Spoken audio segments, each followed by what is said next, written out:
Fasten your seatbelts. It's going to be a bumpy night. But tell me, Eddie, is that a rabbit in your pocket or are you just happy to see me? Hello, everyone. Welcome. We are back talking the sequel to 2000's X-Men film from Bryan Singer, the sequel X2 X-Men United. So, excluding what we know about Bryan Singer, basically, I overall enjoyed this sequel. Same. So, because back then you didn't know. Yeah, like back then you didn't know, and I still enjoy it. I do have still some of the same gripes from the first movie. Essentially, I'm still not a fan of the suits. Yeah, I'm still not a fan of how young they started Rogue, and I'm not a fan of the actress. Period. And yes, the powers were they're not at the level that we should see them, but that's like a nitpick for me. Well, except for Jean Grey's at the end, because the problem I have with that is and we'll get into what happens to Jean Grey at the end, but my problem, which goes into the third movie, which we pretend doesn't exist, is when you include the Phoenix, which is what Jean becomes, that should have been its own trilogy. Yeah, it really should have. And they condensed it, and it's like then the recent one that came out. You condense it down into one film, which means you leave out a ton of shit, and it goes incredibly fast, and it makes it worse. If you're going to bring in that aspect of Jean Grey's story, then you need to give it a proper trilogy. And you also need to do the Phoenix Force right. I know. I'm saying it's they don't get the Phoenix Force right, or and they basically just shove it into one film. Yeah, it's like you made the Phoenix into a split personality. It's like, that's not what it is. No. Oh, shit. Which is why, again, it needs proper build-up. It needs to be accurate. And it needs to be more than one film. Yeah. I will say this. When I saw the third in theaters, I was kind of creeped out by how they made her look with the black eyes and the graying skin. It's like, that is kind of creepy when you think about it from a certain angle when when she's looking up at the camera, where it's basically from Charles' point of view. But yeah, I'm like, yeah, that's kind of creepy. I wouldn't want to be messing around with a woman looking like that. No. And I'll be saying hello to the chat, and we'll be getting into talking about the sequel to the first X-Men film. But too short, Conroy. Too short. They don't go up to this area where they need to be to sell the illusion. Yeah. But before I say hello to the chat, Orange Hat, know where they can find you, and I say your overall impressions of this sequel, and anything that might stand out to you. Well, I'm Orange Hat. You can find me at YouTube at Orange Hat. You can find me on Twitter, X, whatever you want to call it, at Orange Hat 2185 or Orange Hat Revive. Just don't put the A in the orange bit. I am also on Instagram, where I do real remixes and funny little edits and stuff, just for fun and whatnot. Let's see here. Tomorrow is Logan on X, 8:30 p.m. Friday is Orange Hat Uncensored on X and YouTube, and What Janet from Another Planet. Sunday, weekly recap and Finding Forrester discussion. Monday is Monday Night Rants. Tuesday is the first of the theme streams, which is going to be horror theme of classic monster types, which is this first one is going to be vampire. Just my thought on vampire movies and vampire types and whatnot. So that's the theme. Twilight, at least. Oh, I will not mention Twilight unless it is with pure revulsion. But also, again, to let people know, the week of October 6th through the 9th, I will not be doing any streaming. I am going to be spending time with family. So yeah, I will be online a couple of times here and there in between things, but I will not be posting. Other than that, my thoughts on X2, it had a good opening with the space, and it's like, are we about to see the Phoenix Force come through or something? But no, we didn't get that. We got a good scene or the movie has a good premise. It has a good continuation. It has good graphics and whatnot. I thought they did the bamfing for Nightcrawler very well, especially having Jim Cummings as Nightcrawler. That was dope. He played that role really fucking well. Yes, and we'll get into like basically the New Mutants. But as for my preference between this one and the second one, or the first one, honestly, I find this one a lot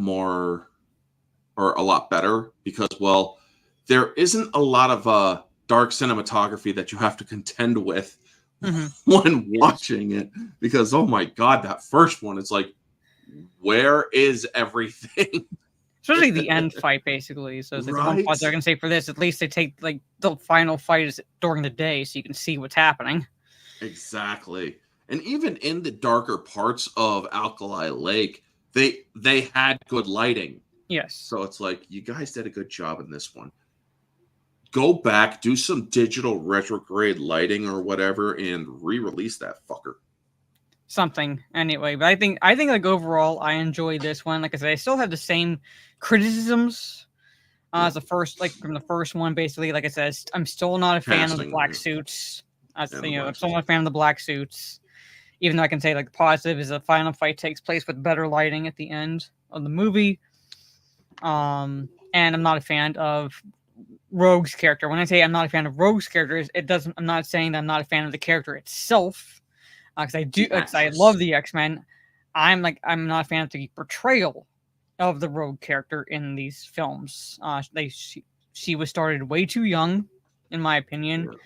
They basically gave her firebrand personality as a result of when she Logan's contact. Yeah, basically her contact with Logan at the end of the first one. Not that she was a firebrand herself, hence the red hair. As we pointed out, Southern Belle. Yes, kind of obvious. She's a firecracker. Yeah. She's like a Southern firecracker, basically, which is why she and Remy LeBeau really work together as a couple because of that. Like they understand each other. And speaking of Remy LeBeau, I'll try to get a shot of the scene where you see names on the screen as like a hint, sort of a situation. Little in this. Look at these names. These member names. berries. Yeah. So they're not in the movie. Sadly, they're just shown with names that they're identified at. That they're basically on file and identified. Because you also see Danielle Moonstar. You also see a couple other ones in there. Maximoff. Yup. And it's like Maximoff name. Yeah. Yep. So. Bryan Singer also has a cameo in the film as one of the guards. So, which, like I said, when this movie came out, we did not know what we know now about Bryan Singer. However, I will give him props for something when it comes to the portrayal of the X-Men in this movie, and I will get into that when we talk about a certain character. But I'm going to say hello to the chat, and then we'll get into this. So basically from the top, I see Trey says this was my favorite X-Men movie for a long time. I will, because it took a while before other X-Men films came out. So this was basically, this through Last Stand was the trilogy, if you count The Last Stand, basically.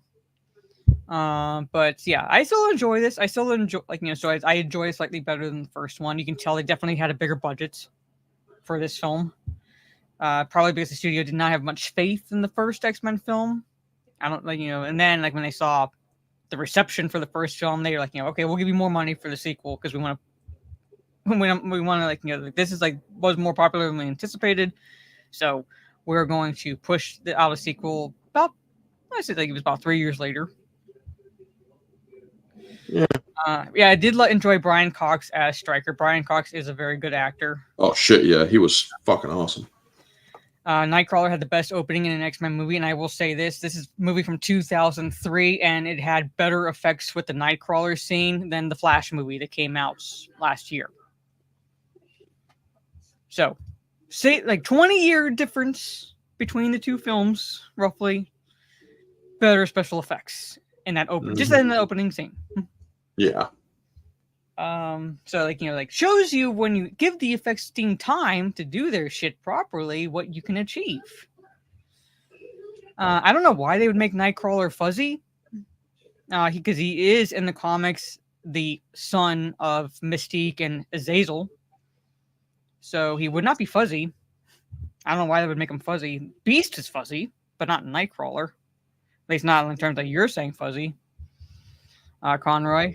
But, like, he is kind of creepy because, like I said, he gets his blue skin from his mother and his demonic appearance, essentially, and teleportation abilities from his father. Mm-hmm. So he wouldn't be fuzzy. Yeah, put the knives down. I can't. Yes. Dual stream on Kick and Twitch, which is like I'll be like next time I'll be on Kick and Twitch will be most likely Friday evening. So there it is. Geek Archivist, hello. Good afternoon to you. Yes. Yeah, they're stuck, folks. See, they're stuck. Changing the Phoenix origin, we'll get into that basically. Like I said, when you're going to introduce the Phoenix Force, you need a proper build-up, which needs, like I said, needs to be more than one movie. So, yeah. I mean, the Dark Phoenix movie kind of come on, touched up. As bad as it was, it touched upon an external force. However, it wasn't the Phoenix Force because they showed in Apocalypse that she already kind of had the Phoenix inside. And it's like, yeah, you guys are not doing it right. So, hello, Michael Connor. I might have to, dip just for a bit at some point because my batteries are going in my mouse. So, but, I will be paying attention to the chat. Like I said, it's like, I don't remember being fuzzy in the comics. Exactly. These are plastic, by the way, folks. So yeah, YouTube, they are actual plastic. Yeah, Lady Deathstrike is just kind of there. She does have a nice fight with Logan, but at the same time, it's like we'll get into why she's kind of just there. Because it's something to do with Stryker. That's the problem with that's my main gripe with any Marvel live action adaptation to movies. They take a lot of great characters and they one-off them. And I know she's young in the comics, but she's too young here. Made her an angsty teen. Yeah. She was more like 20 or early 20s in the comics. Yes. Or even in the X-Men show, she was 23, 20, or 22, 23. So I'm not saying she can't be young. I'm not saying she has to be as old as Jean Grey or Scott. I'm just saying that not 16. They made her 16 years old. She's too young. And not to mention that scene in the science place, that dude checking her or ogling her, the real Rogue folks would have just got up and decked him. Mm-hmm. Possibly sent him into orbit with what powers she would have had. But yeah, she would have just got up and slapped him or decked him or whatever. It's or she just gives it you fucking perv. Yeah, I used to read the books and watch the show Animorphs, so I'm familiar with Animorphs. And Sean Ashmore actually, I think, has a twin brother, who's also been in TV series. Yeah, they were both in Smallville. Yeah.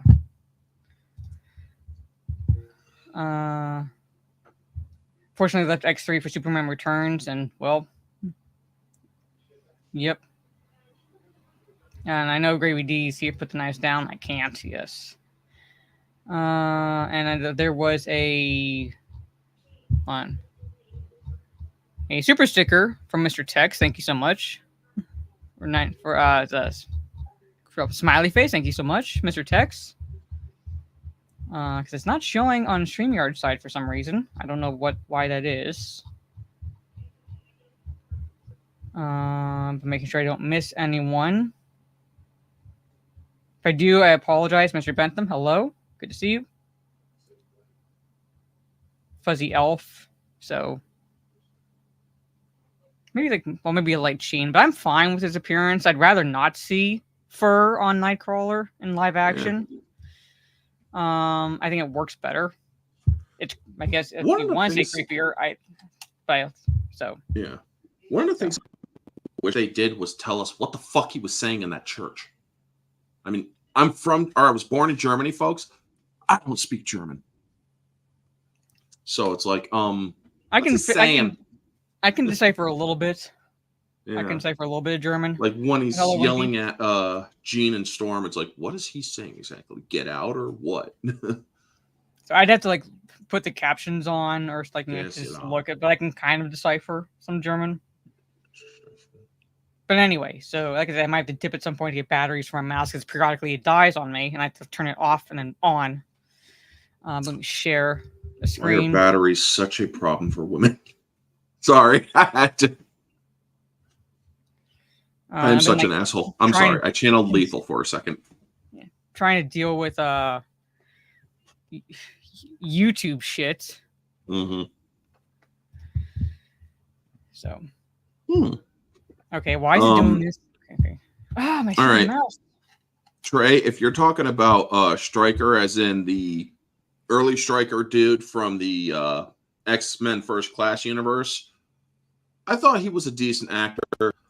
Daniel Houston would have been a great continuation of that character to the future setting because they actually look more alike. But yeah, Brian Cox, I think, did a really good version of Stryker. He was the best version of Stryker. Mm-hmm. But Daniel Houston did a good job too, because he was more villainous, where he was willing to kill anybody to protect his mission. Gehen Sie raus. Ich bin ein Boot de Teufel. Ich bin der Ausgeber des Bosen. So I know raus is out. When you hear a German say raus, out, go up, Raus. So get out. Ich bin, I am. Ich bin ein, I am. Yeah. It's saying, I am a minion messenger of the devil. Basically trying to scare him out. Yeah. So, but like I said, when I see it, I can kind of translate a little bit like ich bin. That's how you pronounce that. Du hast. Yeah. But anyway, okay, so basically it like kind of picks up not long after the events of the first movie. Magneto's imprisoned in his like little plastic prison cage of sorts. It's a prison, but it's basically almost like a cage. It has to be plastic because if he around any metal at all, he could escape. And I like how they showed the security layout for that. Or they're thoroughly scanned with a bioscanner, which is pretty cool. Make sure they have no metal on them whatsoever. Sorry. That was a complete shit that just happened. Logan is at least traveling, at least for a little bit, which takes him to Alkali Lake. Alkali? Oh, sorry. Yeah, it's Alkali Lake, basically, and I'm tired. Get your mind off the batteries. Yeah. And like he still can't quite remember everything that happened, but pieces of the memory are like kind of starting to come back to him. Exactly. So basically how he got the adamantium infused onto his bones. Yeah. So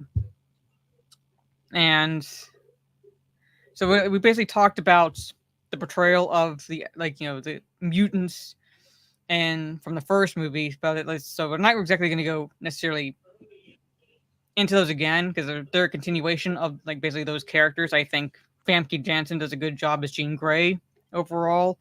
I still say James Morrison. He's a good Cyclops, but they never seem to get Cyclops right.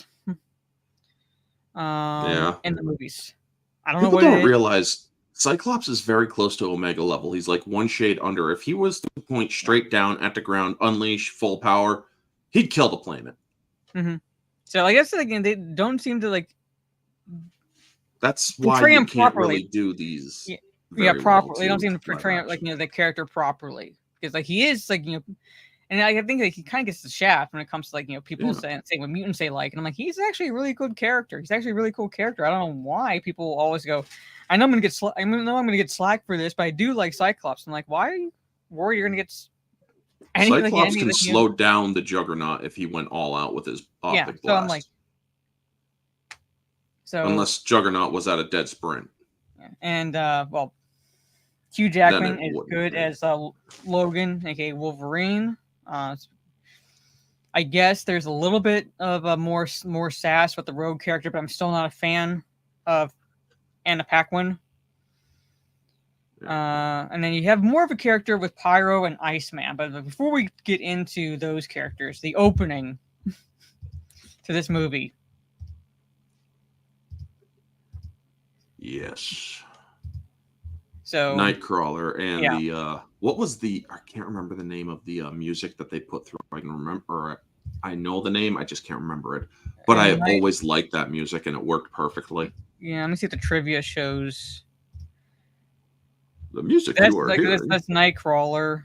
Let me see. Yeah. I'm not seeing anything as far as music here. Yeah, it's after it starts, so like right there it should I don't know, maybe. I'm not seeing anything. The music played in the opening scene when God damn this mouse was when Nightcrawler attacks Desiree. Yeah, from Wolfgang Amadeus Mozart's Requiem. Yep. Who plays Alan Cumming, who plays Nightcrawler, shares the same birthday as Mozart's. Son of a bitch. Ain't that awesome? So, and let's talk. So basically, like I'm gonna kind of like scoot forward a little bit because it's really hard to get a good until he actually stops. And I wish I could play this entire scene because Nightcrawler's ability, and he doesn't really stop until he enters this room. Yeah, right there. And so let me see. There. Oh my God damn this mouse. Oh shit, I'm trying to pause it for you and I can't. Okay, look, I'm gonna dip and get batteries for this fucking thing because each time I'm going to play it and stop and then go back and talking about my impression of Alan Cummings as Nightcrawler. So I'll leave it on that image, all right? But I'll be right back. Fuck this mouse. It's not the best thing you want to say as you're muting your mic. But yeah, anyway, folks. Alan Cumming for me as Nightcrawler, pure best choice. The dude really does sell the character very nicely. And they also had a lot of stunt workers for him.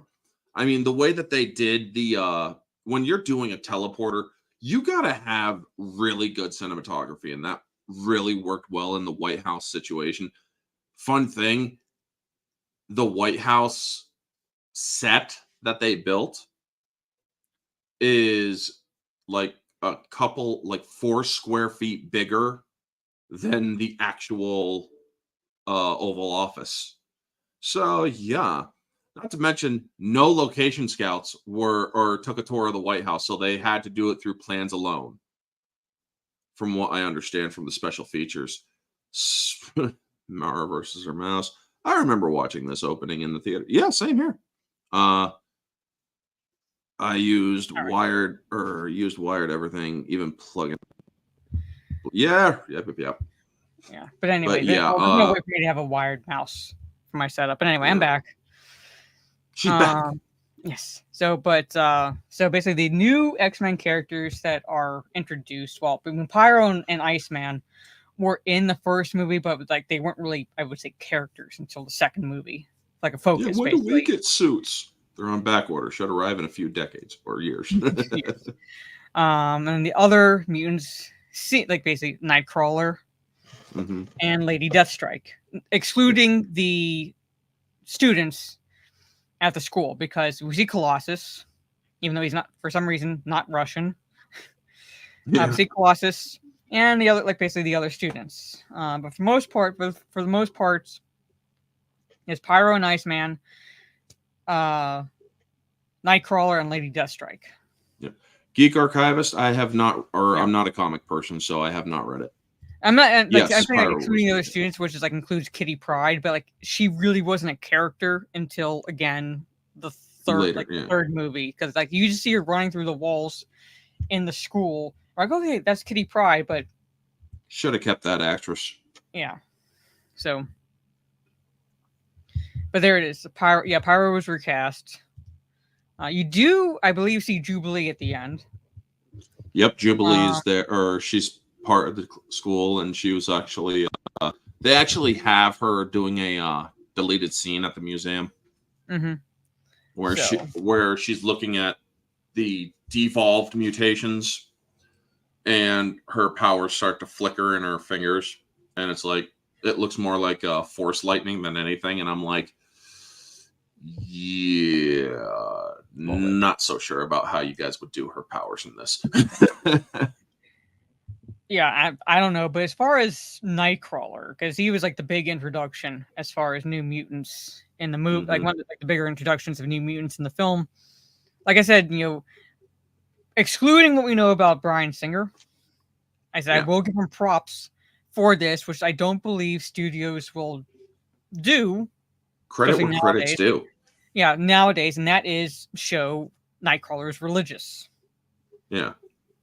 So, and without it being some type of, how do I put this? Without it basically like being shown as like either in a like a comedic, shall I say, or like in a point of basically being poked fun at, or anything like that. So like no, they kept him religious in the later ones. Yeah. So they kept him like religious, but like in this case, he's like, you see, he's living in a church. He prays. Like it's like when he's like basically praying, when he holds Storm, and she says, "I have faith in you," and he's like he actually like starts saying a prayer. Oh yeah, he prays in this one, folks. Where the later like X-Men Apocalypse, he drops a few things here and there, but it's mostly personal prayer. That's not really scripture. No. That's why I said I will give Bryan Singer props here with this character. And then it's like this, that is an aspect of Nightcrawler's character, is that he is religious, and it says Nightcrawler converted Wolverine. I mean, I had to go back and rewatch the cartoons, but at the same time, it's like, they barely acknowledge his religion in Dark Phoenix. So I said that's because he was going more hate-filled because Phoenix went on a fucking murder spree and killed his mother. So and again, crisis of faith. Mother being and his mother in the comics is Mystique. And Azazel's his father. Yeah. Until recently. Oh yeah. So, what did you think of Alan Cummings' performance? Because he's probably dude nailed it. Yeah, he nailed it. I mean, folks? It's not easy playing a demonic elf that teleports because he also has to do a German accent. His accent never slips. No. I have watched shows, movies, lots of things where accents slip or dip just a little. His never does. And I also love that whenever somebody asks him who he is, he goes into the whole damn. I am Kurt Vonnegut, the Incredible Night, and then they stop listening at that point. And they're like, Sim. And then later on, it's like, who is this? Who are you? My name is Kurt Wagner. But in the municipal, yes, teleport. So there is like levity with his character, but it's like not at like the detriment of his character or anything like that. Right. Like he's not like a walking comic relief or anything like that. So he does add a little bit of lightness to the scene, but it doesn't come at a cost to it, like his character. And I did catch the little mistake that was made. I kind of knew about that, but I was like, you see something. The one I showed you. So, but I read a trivia about that. Basically, like there is a the little. If you pay attention, there is a little bit of a movie mistake. Hey, Apollo. Yeah. We'll show you later on. Yeah. So, but again, and I love Professor X is trying to track this mutant down because it's on the news that there was a mutant attack on the president. And so Professor X wants to try to track this mutant down, and he's having a hard time doing it. And the reason why they discover once they actually pinpoint his location is, oh, that's the reason why he's a teleporter. He was bouncing all over the place until they finally got back to where he was living in Boston. When I say living, I mean like he's like residing in an abandoned church. So. Yep. Now, the wonderful thing about Nightcrawler, he doesn't have an actual limit. If he knows where he's going, he can go there. Yeah. The X-Men Evolution show, it's like he has a distance of like 3 miles or some shit, or 2 or 3 miles, and I'm like, where the fuck did that become a thing? But yeah, I like in this one, he's like, I need to be able to see where I'm going, otherwise I could end up in a wall. And I'm like, something tells me he did that. Yeah. Or at least like he either did that or learned the hard way, trying to teleport when he didn't know a location that well. And it's like, you know what, I got in. So basically, like kind of like learned again the hard way that, okay, I need to see in my mind where I'm teleporting to, otherwise I could end up in a wall or worse. Yeah. So okay, they translate Kurt's character well to film. I think I actually want to say that Nightcrawler, in my personal opinion, is the best part of this movie. I'm not trying to take away from the other X-Men or the other characters, but Nightcrawler is the best addition. Yeah. In this film. He deserves the header on all digital media. Yeah. Being No Life on X-Files Season 2. Okay. Paul. Now, the one thing I do like in this scene, if I may, he when they open the door, it's just a bunch of blue brimstone. And it shows that he knows how to use his powers to such an effect where he teleports multiple times in one area to create essentially a smoke screen. Yeah. Because then he just drags the dude out by his tail. It's like, dude, good horror moment. Numsky, his powers don't work that way. He can teleport. No, he can't. No, his powers don't work that way. No. And like, so I mean, like, not be covering everything that happens in this movie, chat, because like I said, you can't. We'd be here too far or too long. Yeah. Let me go back. So basically, I was like stopping the screen basically. So we're not gonna like play this scene, but the guy on the right is Pyro. Like staring at the screen, Pyro. In the back is Iceman. Not really gonna talk about Rogue. I'm gonna say this is basically say the same shit. My gripes. Same shit, different day. Yes, but Pyro and Iceman. Yeah. So let's basically talk about the addition of those two characters, because basically Bobby Drake, Iceman, is dating Rogue, and Pyro, what's his? I'm blanking on his real name. Anyway, because Magneto asked John. Yeah, John asked him like, "What's your name?" Like, like, no, what's your name? Basically, what's your real name, John? Yeah. Came back for Deadpool 3. Yes, he did. Which is like which is like I enjoyed that cameo, especially because I was watching that movie and I'm like, this guy looks really familiar. Why does he look really familiar to me? And then during the credits, they showed that behind the scenes of all the X-Men films and everything, and like showed him like, that's where I fucking saw him. Basically, you couldn't tell it was him when he fought I knew Johnny Blaze? I Blaze? knew it was Pyro, but I was like, is that the same actor? I can't tell because he's older. And I'm like, oh yeah, like, is that the same actor? Like, I knew it was Pyro. I knew it was Pyro because he was manipulating the flames. But I was like, but he looks really familiar to me. Same actors. Like, this is this actor from this one. They brought him back for Deadpool 3. I mean, it was basically the Fox swan song. Yeah. That was Deadpool 3. But this movie, I like how subtle his power, or how he can be subtle with his powers, or not so subtle, but all he does is like wink and flares up the cigarette on the asshole that took his lighter. Yeah. And there was a game in which explains why a couple of things, like why Nightcrawler doesn't come back for the third one. Apparently, there was a Sentinel, or the whole Sentinel thing, and the Silver Samurai, and all that stuff that took place in between X2 and X3. It was a great game, too. I liked it. But as for Pyro, a lot of people don't know this, but he may not be able to create fire. However, he can still manifest if he focuses, because he could take heat from the air or like a smoldering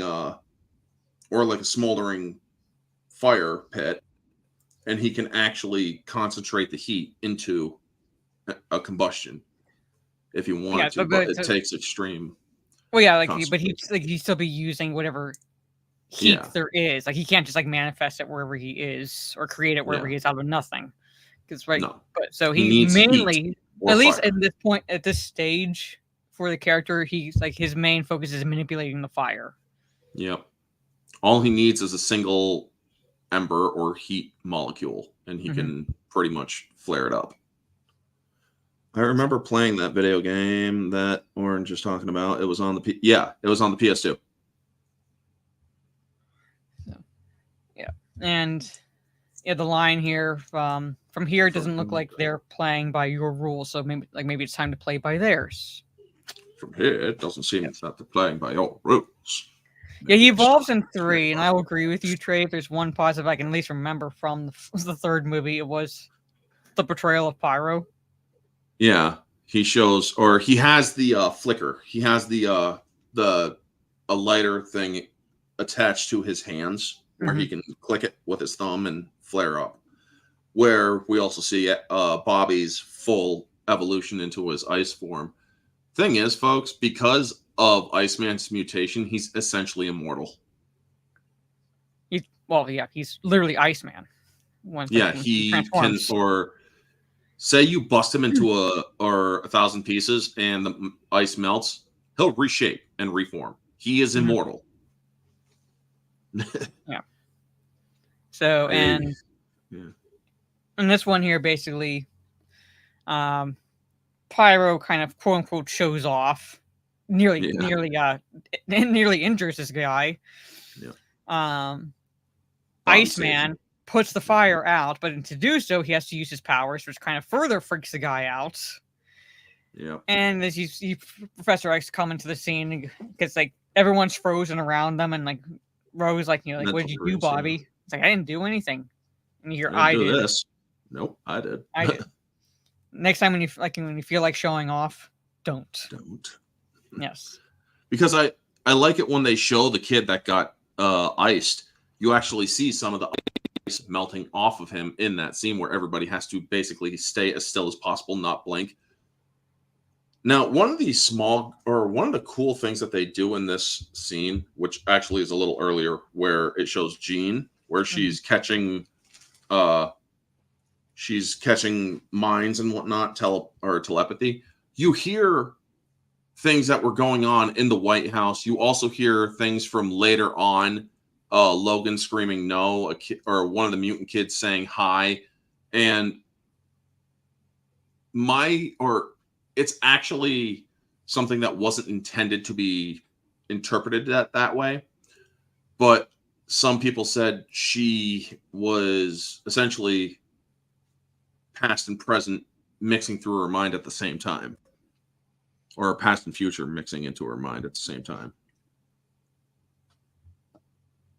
And I'm like, I can see where they're coming from that, but at the same time, it's like, no, I think it's just to portray that her powers are, shall we say, kind of out of whack. Yeah, because it's like it's like bust my hip, hi, because you see a kid looking at her, and you hear hi. Mm-hmm. You also hear the one woman, what are you looking at, you sick? And it's like, well, what are you looking at? So, yeah, because it's like, we didn't mention, Chad, like they're like basically taking the students on a field trip to this museum. Well, I guess a museum. I don't recall a museum having a food court like that. But yeah, I know. Plus, you see all the X's. I mean, there's a lot of X's in this movie, folks. There's X's on the rims of Cyclops' car. Yep. Belt buckle X's. Yeah. X's up in the food court piping stuff. Just in case we forgot we're watching an X-Men movie. I'm saying that as a joke, basically. It was completely intentional. Yeah, so it's like it's all over the place. Yeah. So we're not going to exactly pause on this scene, but since we're talking about Iceman and Pyro, when they we'll talk about the school, like what happens at the school a bit later. But jumping forward, when they escape the school, they go to Boston because that's where Jean and Storm have gone to track down Nightcrawler. And Bobby mentions my family's in Boston, so we see a little bit of a character growth, development with Iceman with his family. So what did you think about, I guess, that scene with his family? Oh my God, Ronnie's room. If you pause and take a look at it, you see that kid is 100% anti-mutant. I do like the scene because they are basically bought into the whole mutant problem, as they say it, and the mother's trying to be diplomatic. We still love you, Bobby, but unfortunately, shit happens because, well, bitch boy younger brother is jealous. Essentially, it's jealousy. Yeah, I would have let Pyro go in and burn Ronnie's room. To be honest, I would have have at it. But I do like what happens when frickin' Pyro unleashes. He's like, know about those dangerous mutants you read about on the news? I'm the worst one. Yeah. And then he just starts going ham on the cops. I mean, as much as I'm pro police, folks, the cops were a bit overzealous in this one. But yeah, I like how there's a few comedy moments with it. There's a couple of tender moments, specifically with Rogue and Bobby, where she kisses and blows out a little bit of cool air, and it's like, all right, there, cool, nice little cute moment. Get to the point. And then freaking Ronnie just has a look of abject horror on his face because he's like, oh my God, what did I do? It's like, you unleashed a beast, dude. Your stupidity, freaking, you pushed a giant and said, bring it. Yeah, what pissed me off is that in doing so, he was turning in his own brother. Yeah. I mean, what the fuck? I remember like I still felt the same way as like I did like when I first saw the movie. I was like, Ronnie needs to go. Yeah. It's like, fuck you, Ronnie, man. Yeah. I also do like how Cyclops, this is Cyclops' scar. Really? Yeah, I mean, he just pops out like one of the claws and just hot wires the car. Back the middle claw, baby. He was jealous, Michael. He was jealous. He was jealous, and he also if they actually had in the special features, folks, they have set design and whatnot. Looking at Ronnie's room, he's anti-mutant. So there, in a way, he is jealous because he didn't have powers, but he also started to resent. His jealousy turned to resentment. He hates his brother. Yeah. He hates mutants. And so, he wanted them out of his fucking house. Even though it wasn't his fucking house. But yeah. Exactly. My question is, what happened to his... that's right. The parents went up to the bedroom after Ronnie because Ronnie freaking called the cops and shit. But once Pyro started blasting fire throughout the house, like, holy shit. At that point, like, if I were Bobby, I would have been like, as much as it would pain me with my parents, because the parents didn't do anything. Ronnie did something, like, for me, like it would have been like almost dead to me at that point, because Ronnie fucked up. When you're willing to do that to your own family just because like one happens to be a mutant. Well, that's one thing about Pyro is like he was able to control the direction of the flames. Yeah. So I will buy that he was able to keep the flames away from the house and just focus it on what he was, or what he wanted to take out. Terror, or scare and terror. Yeah. And then when the mother asked, "Have you tried not being a mutant?" That's where, like I said, when I mentioned last week, there's a little bit of a self-insert with Bryan Singer in that scene. Yeah. I remember him saying like there was a little bit of inspiration from his personal experience growing up because, apparently PDF shit aside, not being gay? Yeah, PDF shit aside, like he is gay basically. Yeah. So when he was making this movie, like he took a little bit of inspiration from that and just changed it to "Have you tried not being a mutant?" So it's like There's a little bit of a self-censored there in that scene. I'm saying it's like a little bit of it, like, like a little bit of an allegory, which I'm like, okay, at least it wasn't necessarily in your face. Mm-hmm. And I can kind of I can kind of understand it because the X-Men, no matter what SJWs claim, they're not social justice warriors. They are warriors who fight for justice in society. Does not make them social justice warriors. Yeah. But like they did teach kids about basically like discrimination, social acceptance, and whatnot. Yes, and social basically, but like but without beating you over the head with it, essentially. Yeah. And so it's even admitted by Stan Lee. He's like, I did this to basically combat bigotry and whatnot, but to do it in a way that was subtle. Yeah. So I will give that allegory basically a pass. Like, yeah, it's inspiration from your own personal life, but at least it was not blatant in your face, basically like a narrative. It still kind of fits with the original intention Stan Lee had, and as far as basically the reactions regular people had to mutants. Yeah. So.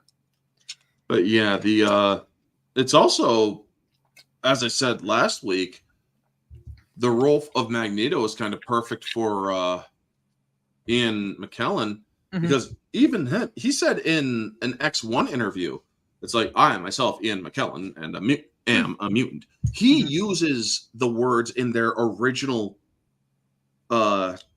context, their original definitions, because as I am a gay man growing up, it was rather a very outsided or rather exiled. Well, there was no acceptance. Grew up homosexual during a time when it was absolute taboo.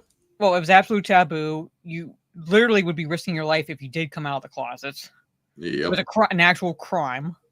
Mm-hmm. So again, but it's like saying, like I said, with just to kind of segue with the what's coming out about one of the voice actors for the new Ghost of Tsushima movie, like game, or at least sequel to Ghost of Tsushima, and I'm saying I really don't give a shit about the voice actors' politics.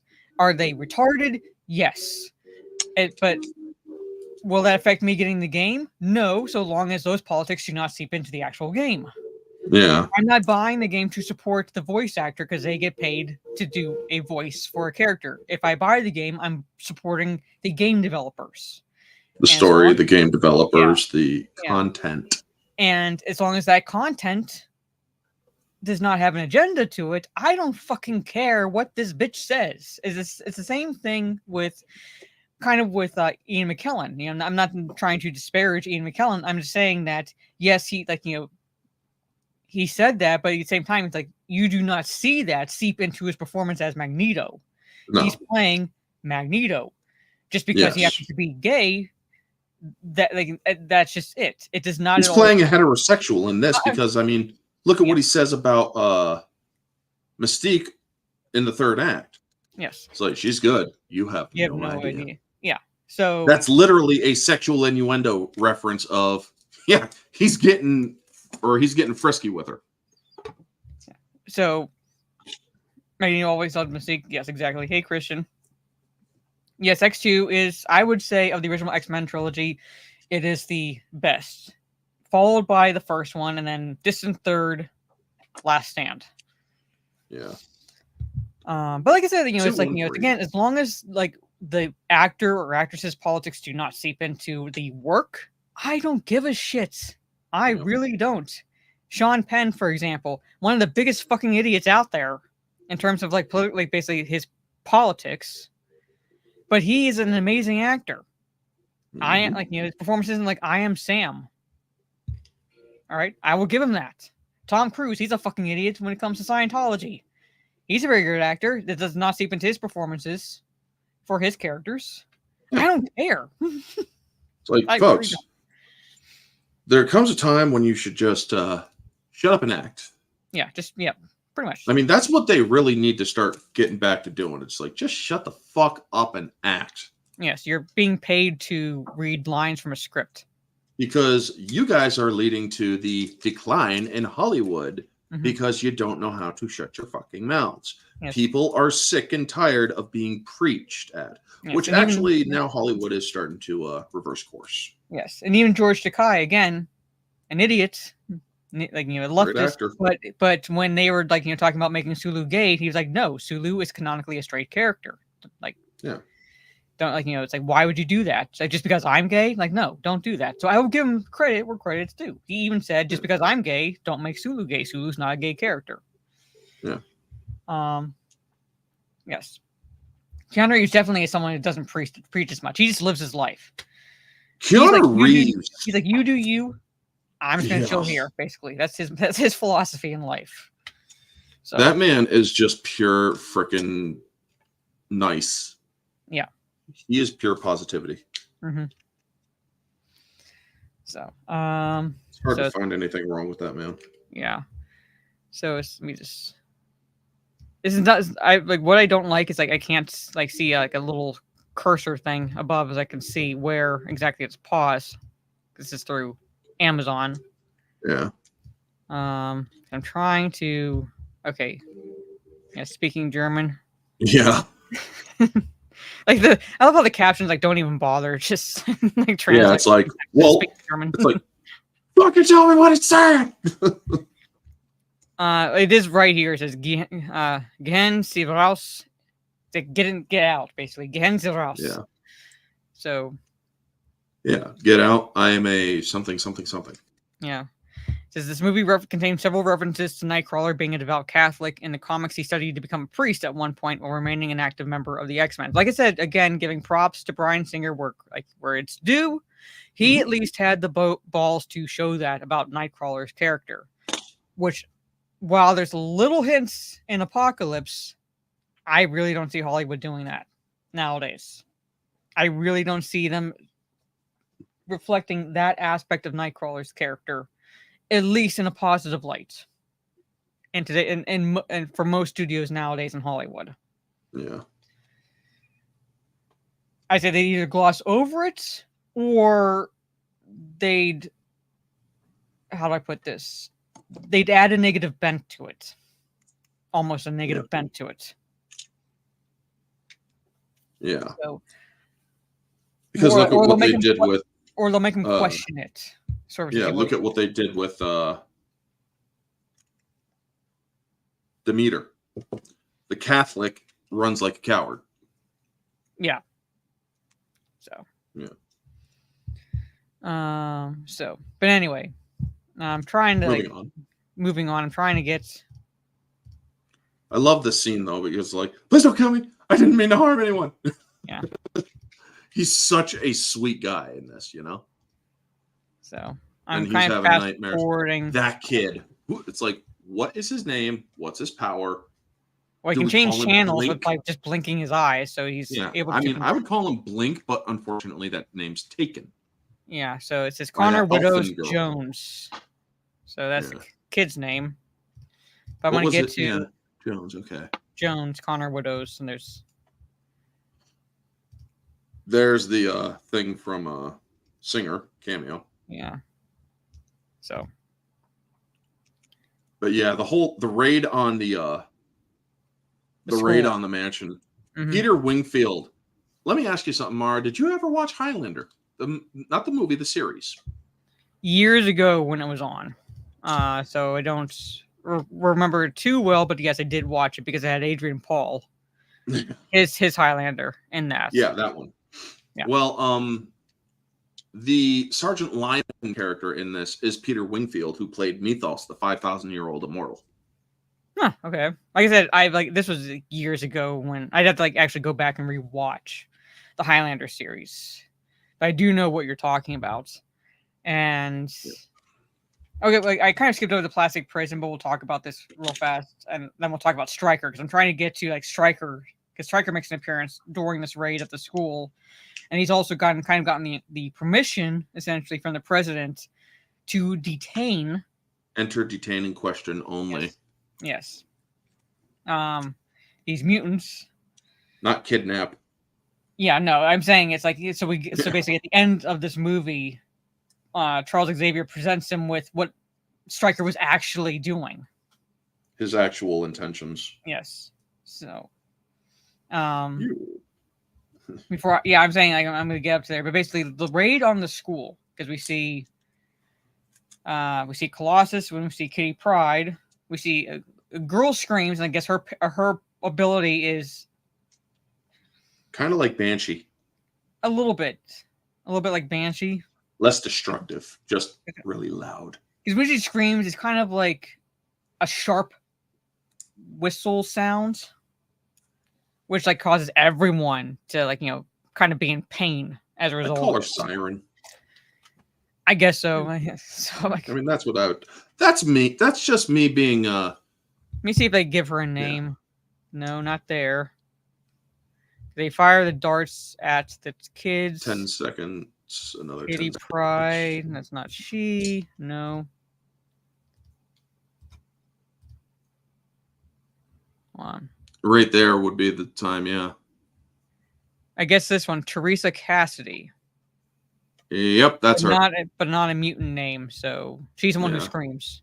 And that's Colossus. Again, he has like a Russian name. But more. Yeah. But he does not sound Russian at all. Pyotr Rasputin. Yes. The Russian variant of Peter. That's what I said. It's like one of the positives I'll give the Deadpool movies is that Colossus is, well, he's Russian. Yeah. That's thanks to Ryan Reynolds. He's like, we're making him fucking Russian. Yes. Yeah, it also showed Wolverine's rage because he goes after the soldiers. Because like they're attacking the school, so he's going to defend it because he was left to defend the students. To watch to take care of the kids. Yeah. But I also like how they paid really good attention to detail when he goes into the to the guy there and kills him. When they swing the camera around to where he's looking at Bobby in this scene right here. Yeah, just keep pausing it. And unpausing until they swing him around, or until they swing the camera. Pause it right there now. And you see the snicked, or you see the holes in the fridge from his claws. And it's like, that is such good attention to detail. Yeah. Because that like is adamantium, basically. That's why like I like with the fight with Lady Deathstrike, they go through the metal bars, the railings whenever like they were fighting each other, and we find out why she has a strong grip. Yeah. Because she has there. She caught the feed. Yeah, right there. You could see the holes right in the thingy there. Or in the refrigerator. Sorry. Brain fart. So Marvel is pushing for the Academy to nominate Hugh Jackman for Best Supporting Actor. They can continue doing that. I mean, he was one of the leads in X-Wolverine. So whatever. Well, he was one of the leads, or not X-Wolverine, but Deadpool Wolverine. Yeah, but I will get like he was very good. He kind of fit right back into the role of Wolverine, and I did think he added like a nice layer to that character. Even though I think Logan had a good send off for the character, and Deadpool and Wolverine like just flat out said, "Yeah, we're going to kind of disrespect that a little bit at the beginning of the movie." Yeah, how we're going to do this without doing this disservice to Logan's? We're not. Yeah, we're not. We're not, but we are. Yeah. But one of the things I liked, small segue, one of the things I liked about Deadpool Wolverine, because if you don't notice, that Wolverine never lost his memory. Yeah. So because he said it. He's like, I've been doing around this earth I've been doing this shit for 200 years. It's like, yeah. How do you know that? Well, that's a variant, like you pointed out, that did not lose his memory. So he knows how old he is and how long he's. Which would also make sense as to why he's such a, which was why he was such an asshole kind of Wolverine. He didn't like to, or he didn't want to go out on missions and shit. It's because it's like, dude, I've seen all this shit. I've been through all this shit. I'm sick and tired of all this shit. Yeah. So I should really do a video like a, Orange Hat Theory kind of thing. I'm not interested in Deadpool and Wolverine because I prefer promoting things for a niche audience rather than whatever is trending. Problem is, it's like Christian is a obscure media person, which I understand, which I understand. Unfortunately, I think like Deadpool and Wolverine, I'm not trying to take away from the overall enjoyability of the movie, but unfortunately, it became trending for the most part for two reasons. One, because people like for some reason thought that this movie was going to save the MCU. I'm like, it's not going to save the MCU. Yeah, it's like that's part of the reason why I was trending. Because like that was that mentality. And then you had the trend going, which I'm not an NSYNC fan. All right, I'm not an Dear God, fan. If I see one more fucking video or one more fucking short with NSYNC's Bye Bye Bye. Oh. But calling it the Deadpool dance, I'm like, you're kind of like, you just shoot me in the heart, why don't you? Pretty much. It's not the Deadpool dance. He's doing the bye bye bye dance, and it's a callback to this movie. It's actually a callback to this movie because when they steal Cyclops' car, Pyro's like, I hate awkward silences. So he turns the radio on, and it's bye bye bye playing. So they do that. So they basically pick that song as the opening for Deadpool and Wolverine for the opening credits, and it's a callback to this movie. Yeah. So, yeah, I play it in this movie. That's why it's basically a callback. So I love all of their reactions. They're like, oh, yeah, and they turn it off. It's like, no, get this off. Would have been freaking hilarious if Rogue was like, but I like that song. In shouldn't go. Hello, Menudo. I just like when Steph brought up Menudo, my actual first thought was like the band. That's because no I was idea like, what a Menudo is. It's actually a soup, but but Ricky Martin when he was younger used to be part of a boy group. Oh yeah, Menudo. I know. Yeah.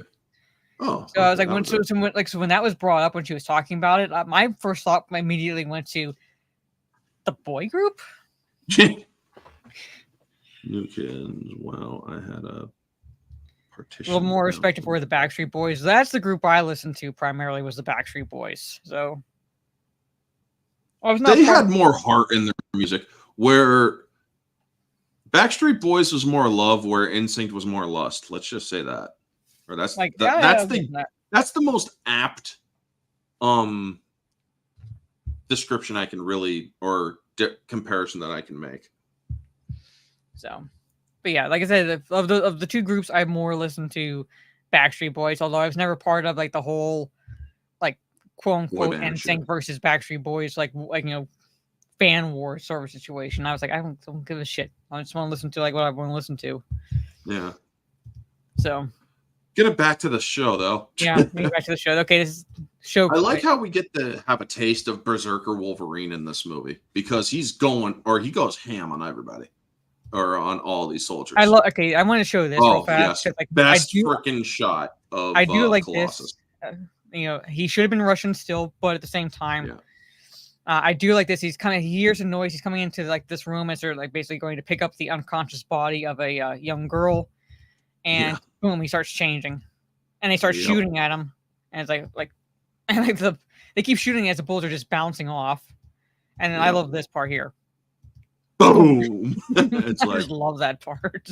Okay, I mean that's how you do levity in a fight. We don't need to see the entire fight necessarily. Yeah. We just need to see the aftermath, and the aftermath is they both got thrown through a wall because Colossus is incredibly strong. This is a great shot here too. This is Wolverine Berserker, essentially. Yeah. Hey, Hound, and yes, Wolverine even had him be the one to protect the other kids. He's like, but I can help you, and he's like, help them. Yep. So, and it's like I love this. Boom. And this is Wolverine, like him, like actually unleashing. This is the animal. Yes. Now, there was actually a comic while we're going through this bit because of the more animalistic part he's going through here. Mm-hmm. Was a comic in which they actually removed the adamantium from his body, Magneto and Jean Grey. And it turned out to be the worst thing they could ever do because Wolverine had another mutation that was kept at bay due to the adamantium, in which his mutation made him go more feral. Yeah. From what I understand from shorts on YouTube and shit. Thank God that one didn't play in sync because, oh man, I am so glad they didn't. But yeah, he actually becomes a more feral Wolverine. Mm-hmm. I'm trying to get a shot of Stryker coming in because. Well, they are. Okay, they're being let out. Boom, keep going, yeah. Okay, like he's been shown before because he went to go see the president, but I wanted to get a shot of like him coming in. Yeah, right here. Like he's like because like they're gonna shoot Wolverine, and he comes in and goes, "Not yet." You want to shoot me? Shoot me! And you hear him say Wolverine. Yep. And I remember watching this, going, "Oh shit!" Yeah. Why we're moving? Yeah, there you go. Soul Assassin put the link in. Yeah. I must admit, this was certainly the last place I'd expect to see you. How long has it been? 15 years? You haven't aged a bit. I mean, I love the fucking mind game he plays. Yeah, on the other hand, nature. Yeah. So let's talk about Brian Cox's performance as Stryker. Dude, this is why theater actors are important, folks. I believe Brian Cox is a theater actor. And his performance, it works to such a degree because you understand that this dude goes into his character. Mm-hmm. When he goes in, he goes in. Look at Red as a good reference. But him as Stryker, you see, you have no qualms, or this isn't a complicated character. This is a character, hates fucking mutants, wants them dead, but is willing to do it in a way that, in his mind, absolves him of any blame. Yes. Because he'll start the war, he'll just let others finish it. So because he resents mutants. He resents due to his son. Yeah. Because in his mind, I'm talking about Stryker's mind. Basically, he saw the mutation as basically a disease. Yep. Rather than genetics, or like in terms of like basically like something that's like innately part of someone. Like it's not something that can be like cured. And he wanted Charles to cure his son. And I guess like his son's powers in so many words, basically, he's like his son is able to manipulate people's thoughts, like put thoughts into their mind, and he's an illusionist. Essentially. Well, like illusion, he can basically mind fuck people. Yeah. Make them believe like certain things are happening when they're not really happening. And to the point where his wife, Stryker's wife, Jason, the son's mother, took a drill to her temple to get rid of, like, to basically just like stop the thoughts. An attempt to bore the thoughts or the images out. Yeah. My son or my boy, the great illusionist. And I love how, speaking of Cox, the way he plays the character, this man cannot even hear a challenge to his way of thinking. No. The way that Xavier says, you wanted me to cure your son, but mutation is not a disease. He snaps at him. Yes. He's like, you're lying. Mm-hmm. And when Senator Kelly, Mystique in this case, is like, do you really want to turn this into some kind of war? Stops him to where he turns back and goes personal at Kelly. I was running Black Ops in North Vietnam while you were sucking on your mama's tit at Woodstock, Kelly. Don't lecture me about war. Yeah. This already is a war. Like you point out, he's happy to start, but he will not see through. Basically, he puts the wheels in motion, and he lets the events happen. Yeah, he's an officer. He doesn't lead from the front. So, and I didn't touch on this basically from the beginning, but he was visiting Magneto. Mm-hmm. And this is like how he's able to get into the school. Basically, he has a substance basically that allows him to control mutants. It's Like, from the his mutants son's brain, or Yeah, from his it's like, son's it's like, and fluid. somehow it basically uses it. It's how I put it, like, it's like he's like burned a part of their skin on the back, and the liquid, taps into their yeah, it it taps goes, into their brain stem. yeah. So he's able to basically, at least the Heavily susceptible. yeah, let's put it that way. Basically, I'm not saying he controls them, but like he's able to influence them. Yes. Like he influenced Nightcrawler, and he influences Lady Deathstrike because he has her basically as his bodyguard. Yep. And I wish there was more to her, because all she really is in this movie is, because I would want to talk about her character, but at the same time, it's like there's not much to her character because you don't know she's Lady Deathstrike necessarily. You know essentially when he drops her name, Yeah. but you don't see her as Lady Deathstrike until the end when she's fighting Wolverine. She gives all the hints with the cracking knuckles, though. Yeah. So like up to that point, it's like she's just his, like, as I don't know, assistant, right hand woman, whatever you want to call her, basically. Like, like she tags along with him. Bodyguard. Yeah, it's like there's really not much to her character, and I wish Yeah. there was a bit more. Yeah, she was just nothing but a pawn where she could have been so much more. Yeah.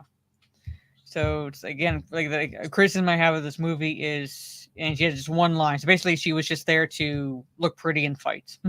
Yep. Although yeah. Was it Kelly Hu or Sandra Oh? Kelly Hu.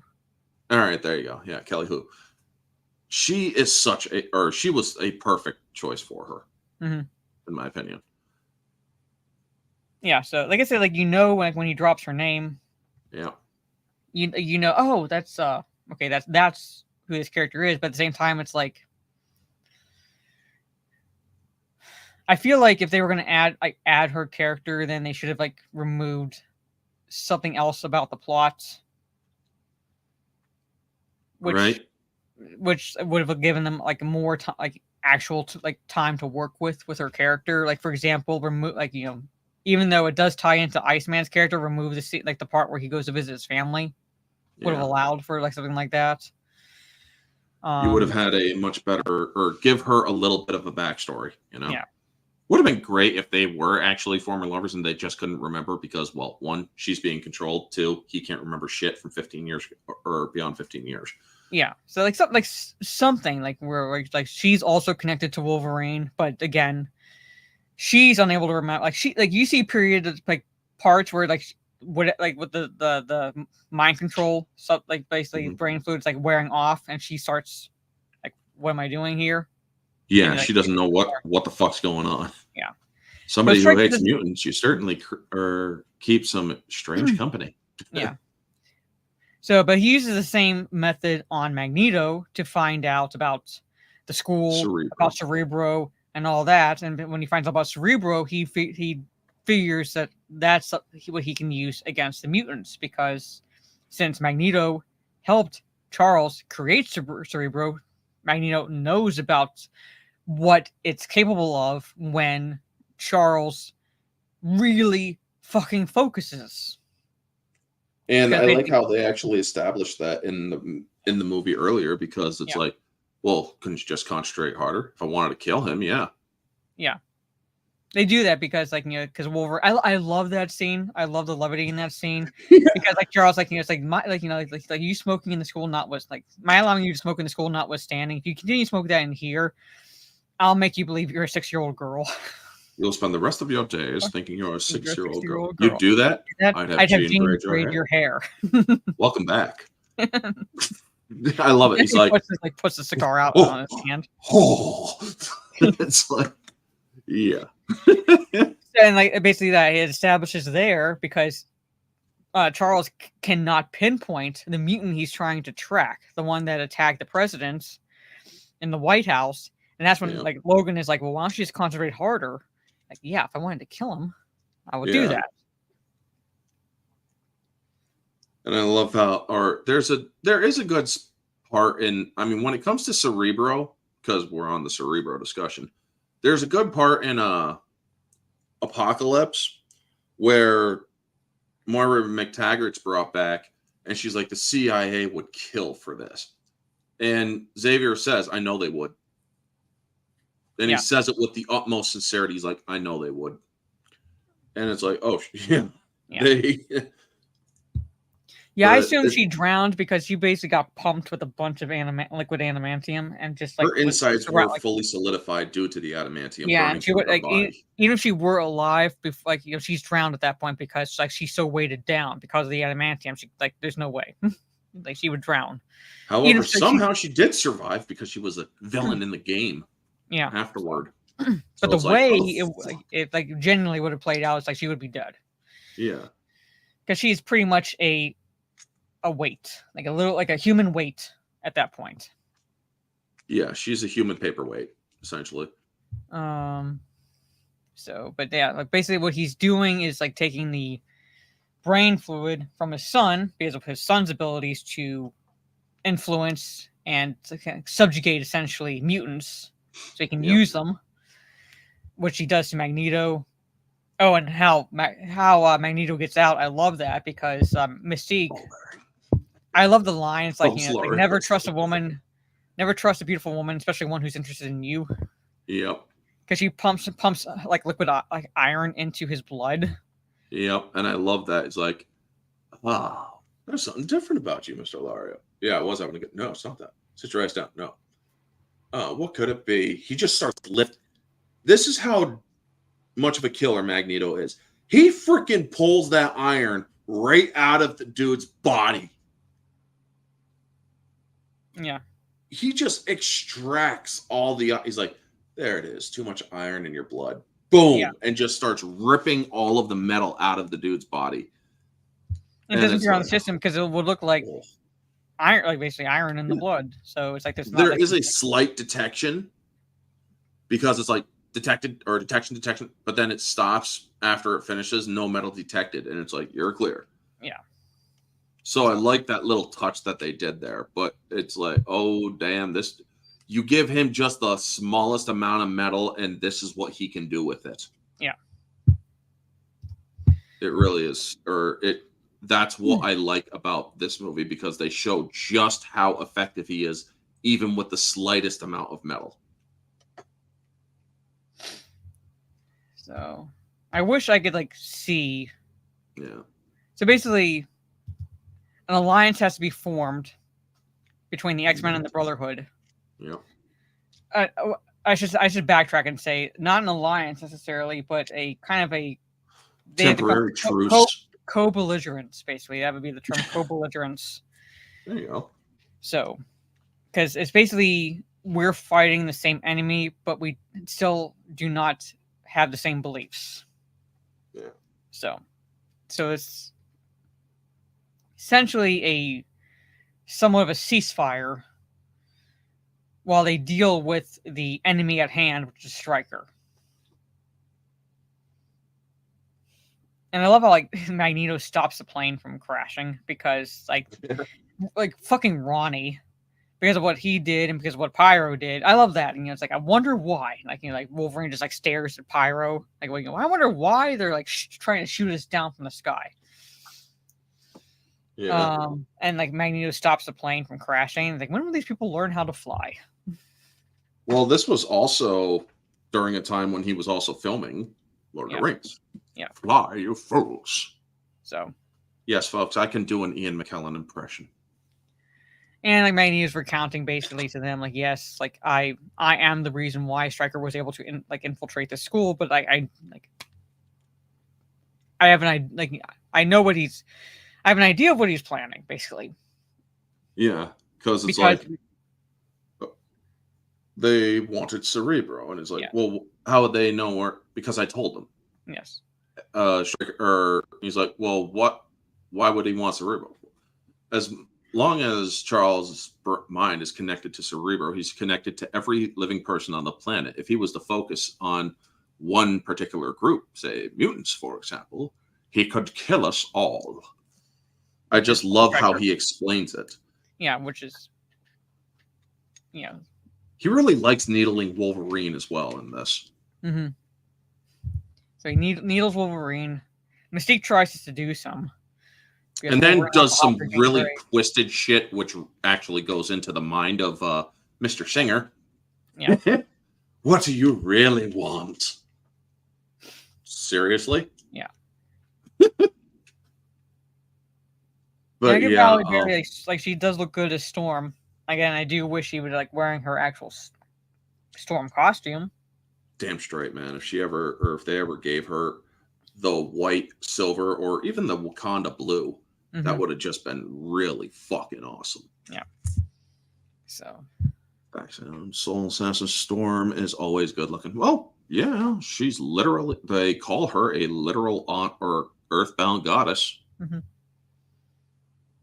they might have been basically, but at the same time, it's like Mystique is also like fucking with his like head, basically. Because like when Yeah. she changes she like changes her appearance a few times to the point, and also like to the point where it's like, what do you really want? Because and she changes to Stryker basically, which Yeah. is To what's the which is word? off-putting, but at the same time kind of Yeah. makes sense because Stryker and Logan are connected.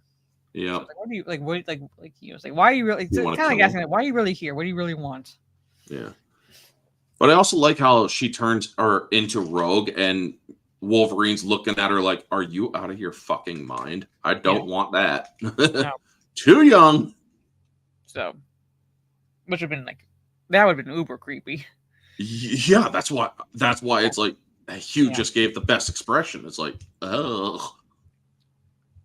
Yeah. So basically, what like the plan is to Find the influence the professor using like from Cerebral. Stryker using his son Jason, because basically like you see like a scarring on the side of Jason's head, which tells like basically like Stryker did a lobotomy on him basically, so he could be like exploited. controlled essentially by his father. Yeah. And then basically like Stryker's plan is to have Professor X really concentrate on the mutants, find them all, and in doing so, basically wipe out all the mutants on Earth. And they show in the beginning of the movie where it's like, see the whites, those are like normal humans, and it changes to red, like these are all the mutants. You see, Logan, not as alone as you'd think. Mhm. I can't do Patrick Stewart. I can only do Ian McKellen. Oops. And But I love that this bit here. there's Yeah. a bit here where like they need to sneak into the base at Alkali Lake. And like Logan's going to do it, and he's like, I have a feeling he's not going to want to shoot me, basically. So I like he says, which makes sense, yes, because like Stryker's not going to shoot him. But then Magneto points out, it's like we need someone to be able to Operate the spillway. Yeah, operate this like The So mechanism. like, what are you going to do? They scratch it with your claws. So they have basically Mystique go in as Logan, and I want to like get to. Hold on. Yeah, right If there. Stryker's able to tell it's not Logan. Yeah. No better than anyone in One my thing I own know. work. Seal the room. Shoot it. Yes. So Mystique. I want to like get to the point where like she slides through the doors. Yeah. That's my favorite part in the fight. She Yeah. takes out the soldiers. They're still shooting. She uses one as a human shield. And this, I want to show this cat right here. Yeah. He slides through the doors as they're closing. Flips them off. Flips them off as the door shuts. Yep. It's like, fuck you. Yeah. I love like very Mystique. Yeah, Very it Mystique. is. It really is. And she's able like basically to Get into the main room. get into the main Hold on. room. And she gets into the main room disguised as Stryker, takes out the two soldiers. Yeah. He's like, it's like, it could be anyone. What do you mean, sir? And like Could be anyone. Anyone. anyone. Boom. Takes him out.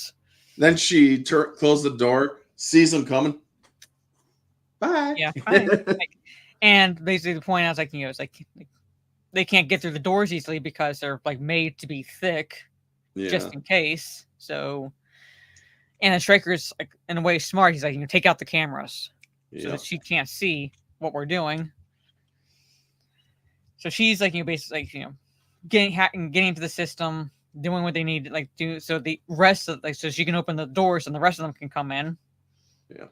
Um, Which is a great Oh, entrance. by the way- It just sells it with the lightning. yeah, but what we didn't touch on is that Scott was Controlled. Yeah. like well we find out that he's being controlled because he was with Professor X when they like basically Stryker used Magneto as kind of like as a trap, as bait to just put the gas in, knock them out, and Scott is going to be controlled while to fight the like basically the rest of the X-Men, while Professor X is going to be used to kill all the mutants. Yeah. And I like that shot. I mean, Cyclops had a small moment with Deathstrike. She tries shooting him, but his coat's too thick. It's like, yeah. So, but we do see how strong he is. Well, sort of how strong he is in this movie because he unleashes all of it. Mm-hmm. Logan, yes. Logan separates from the group because he's going to go after Stryker. Yeah. Jean Grey, and she's going. Initially, she stays with Magneto and Mystique until Scott shows up, and then Magneto's like, "This is one lover's quarrel. Like, we need to stay out of it." Basically, yeah. This is one lover's quarrel. We can't get involved with there. Yeah, and then Nightcrawler and Storm are going to rescue the children. And again, I wish I could play this scene because there is a little bit of a mistake. Yeah, you got to go back 10 seconds. Yeah. So. Play it here. And right there. You kind of can't see it. There. Now you can right see there. You see that shape in the back? Yeah, in between the kids. You see a sort of a shoulders and head. Mm-hmm. Yeah, that's Alan Cumming in the shot before he actually gets down there so they could sell the illusion or they could sell the effect. Yeah. So because they shot that and him showing up all at once. Yeah. That's how they shoot it, folks. So you see a little bit there. It's in the shadows enough that when you're seeing it's obscured enough, but so Eagle Eye sees it. Eagle-eyed orange.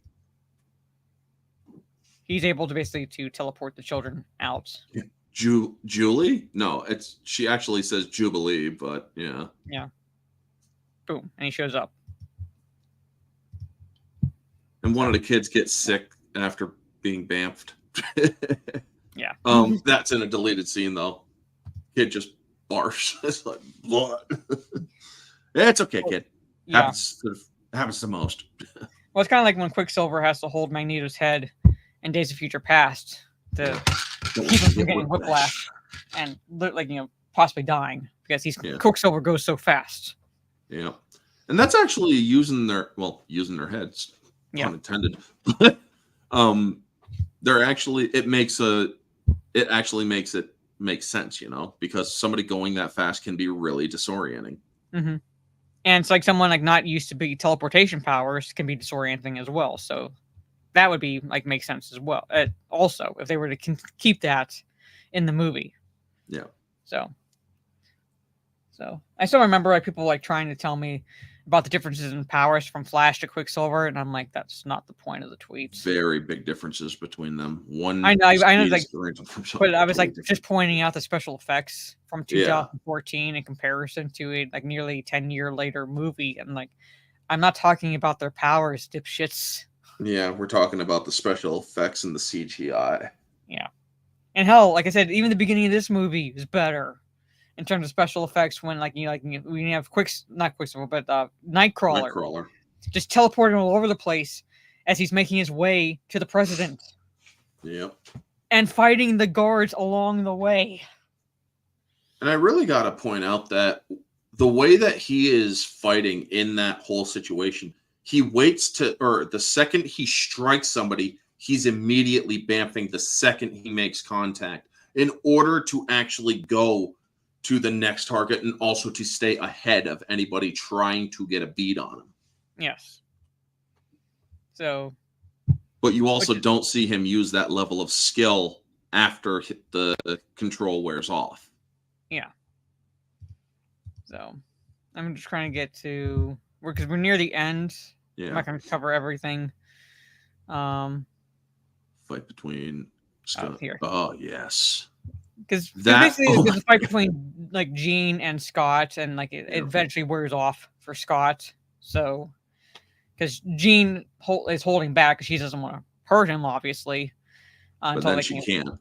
Yeah. Yeah. And Yeah, but this- we haven't shown you folks is the eye effects where you see a little bit of her power flickering through the Phoenix. Yes, which is again not how it exactly works. Which is why it's like, which is part of the Yeah, reasons I why know. Last Stand is a failure. Yeah.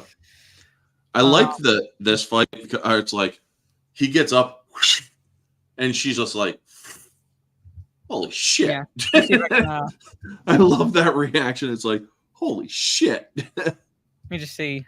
Yeah, Right here. right there. Yeah. I gotta play and pause because like Right YouTube here. is asshole.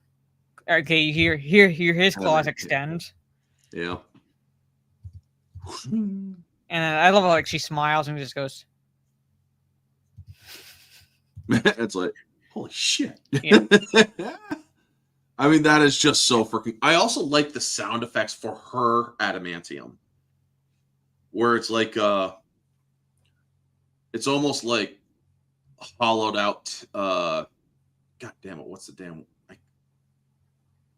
I can't remember the word for it, but I love the sound effect for her metal. yeah.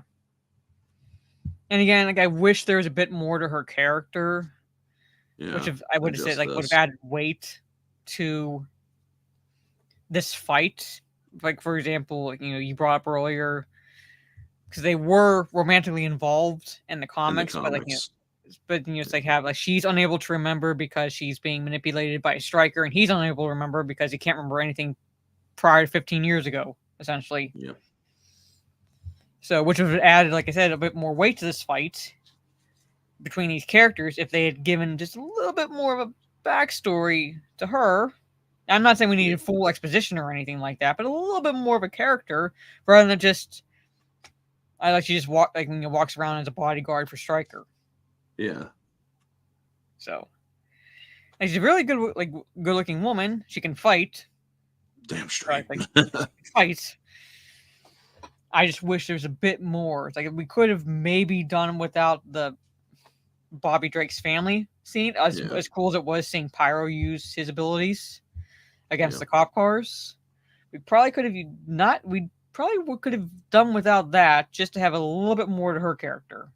Yeah, give her a little bit more backstory, but that's because they one-offed her, folks. They didn't really do her justice in this. Yeah, so because I'm saying there's, I get that she has healing ability like Wolverine. Yeah, she was just there in Deadpool 3. Yeah, didn't really have a good moment. No, and I think Psylocke was there. Like Psylocke was there. A version of her, yeah. Yeah, and it's like, so like, can you not just can you do this woman justice for once in the movies, please? And she was just there. Yeah, bro ratted out his mutant bro. Yeah, so yeah. We didn't need all those scenes with the professor and Stryker's son. True. Yeah. I was saying, I don't know if that's the same actress as in The Last Stand. I'm just saying we saw Psylocke in Deadpool and Wolverine because I was looking at that, like, hey, that's Psylocke, that's Lady Deathstrike, there's Azazel, and picking out the other mutants. They could have brought back Olivia Moon, but I don't think she would have been up to it with her outfit. No. So I'm thinking I don't know if it's the original Psylocke from X3. It was. They brought back. So yeah, I think they did. She's also Okay, I have to run my dog out real fast, and then we're going to basically be beginning to wrap this stream up after I come back inside with her because she's crying. Yeah. And we'll let me out, Mom. Yes, pretty much. So I gotta take her out, and then we'll talk about basically the end, because again we can't talk about everything, but the dam breaking. Because I'll cover some of it, or I'll cover what I can from here. Yeah. All right. So essentially, the wonderful thing about the optic blasts, folks, as I pointed out, they're concussive. They're not energy. So when she backpedals it onto Scott, having it rupture the dam the way it does actually makes sense. And then we have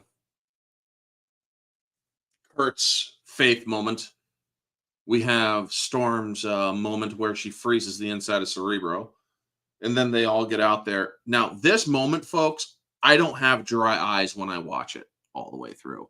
Because this shows, in the movie version, the movie universe, Jean's power peaking just before she emerges as Phoenix. Because she's not only stopping a massive tidal wave, she's controlling the jet. She's stopping Nightcrawler. She's telepathically communicating with Xavier. She's doing all of that simultaneously and also keeping Storm in her seat. And it's like, oh, shit.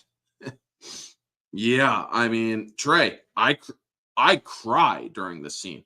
When it comes to sacrifice plays in movies where a person is sacrificing their lives, I get emotional.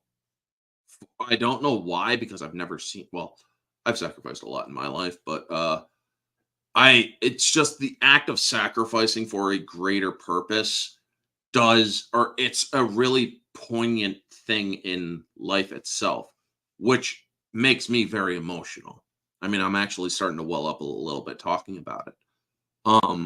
But this whole scene where she goes out, controls the whole jet, and then you actually see her power start to emerge from her, but then she just lets it go, and it's like, no. But when I saw this in theaters and I saw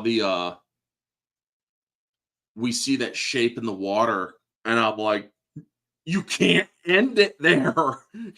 You just can't fucking end it there, you know? It was, damn.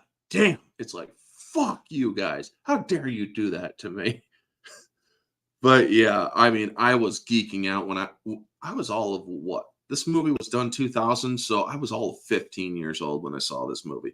I was geeking out when I was coming out of theaters. It's like, oh, fuck yeah, we're getting Phoenix. If only I would have known just how fucked up they fucked the Phoenix up. Or if I would have known beforehand how badly they would fuck the Phoenix character up. But yeah, I was shocked she died when I first watched. Yeah, I mean, the way that both Cyclops and Wolverine react on the jet when she dies, if you have dry eyes and watching that, you're not human. I'm sorry. You do not emotionally invest in a movie if you can't shed a tear during this scene. Because it's like I'm more emotional than I used to be. I mean, before 2009, I could watch certain movies. After 2009, when my cousin was born and I helped bring him up and whatnot,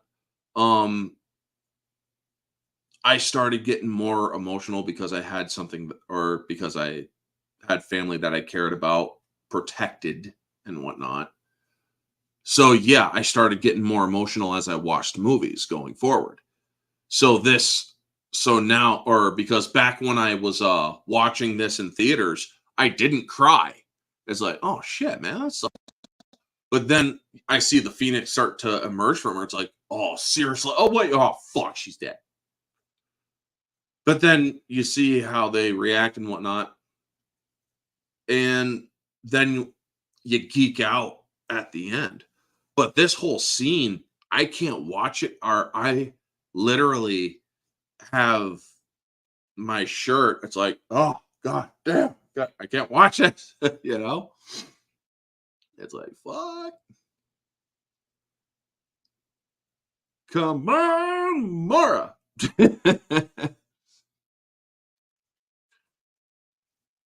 Wolverine comforting Scott. Well, essentially that's the soldier part of Wolverine kicking in, because he's stopping Scott from essentially being from losing it in front of everybody else. He's holding him, yeah. Wolverine's comforting Scott was pretty awesome, yeah. What kind of broke me was the time Scott, yeah, at the time of Scott's reaction, yeah, exactly. I mean, the way that, or Wolverine's, she's gone. The way that he's saying it, and the way that he's broken from it, and then that bit near the end with Charles Xavier, and after they leave the room because the kids need their instruction, he's like, "Look, she did choose. She chose you, man. She loved you. She chose you." Yeah. And also, if you notice, folks, movie mat or fun little movie trivia, his hair is a lot bigger, slightly boofier in those scenes. That's because his hair was done up because his hair was longer for his shoot for Van Helsing. Yeah. He grew his hair out for Van Helsing.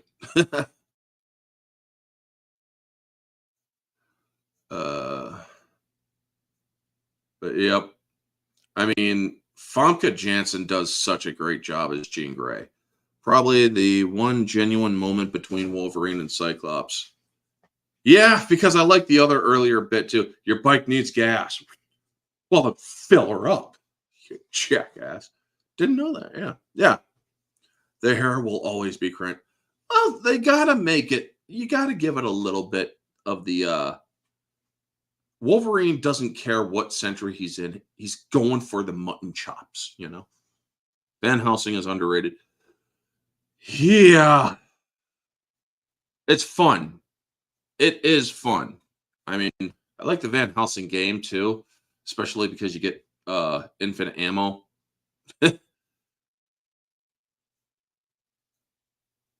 But yeah, the this bit here, never a dry eye for me.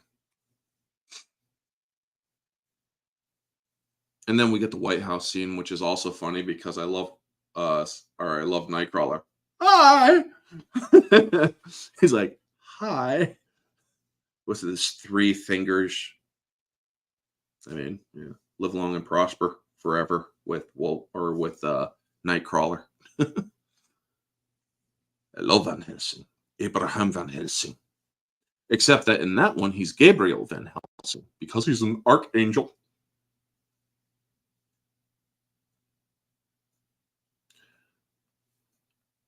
And then the video games come out and they completely fuck with the story even further. So yeah. But we're just now waiting on Mara.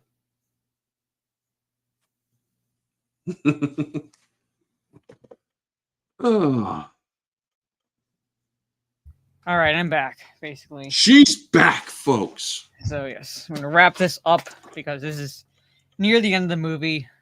Yeah. To sum up to this point, the dam is going to burst because of what happens during the fight between Jean and Scott.